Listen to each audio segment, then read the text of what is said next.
ରେଳ ମନ୍ତ୍ରଣାଳୟ ପୁଣି ଓଡ଼ିଶାକୁ ଭେଟି। ଭୁବନେଶ୍ୱର ରେଳ ମନ୍ତ୍ରଣାଳୟ ପକ୍ଷରୁ ପୁଣି ଓଡ଼ିଶାକୁ ମିଳିଲା ଭେଟି। ରାଜ୍ୟ ଦେଇ ଯିବ ଦୁଇ ନୂଆ ଅମୃତ ଭାରତ ଏକ୍ସପ୍ରେସ୍। ଗୋଟିଏ କାମାକ୍ଷା ଚର୍ଲାପାଲି ଓ ଅନ୍ୟଟି କୋଏମ୍ବାଟୁର ଧାନବାଦ ଅମୃତ ଭାରତ ଏକ୍ସପ୍ରେସ୍ ନାମରେ ଚାଲିବ।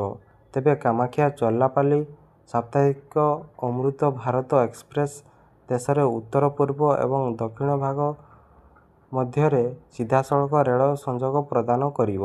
ଏହି ଟ୍ରେନ୍ ଓଡ଼ିଶା ଏବଂ ଆନ୍ଧ୍ରପ୍ରଦେଶର ବାଲେଶ୍ୱର, ଭଦ୍ରକ, ଯାଜପୁର, କଟକ, ଖୋର୍ଦ୍ଧା, ଗଞ୍ଜାମ, ଶ୍ରୀକାକୁଲମ ଏବଂ ବିଶାଖାପଟ୍ଟନମ ଦେଇ ଚଳାଚଳ କରିବ।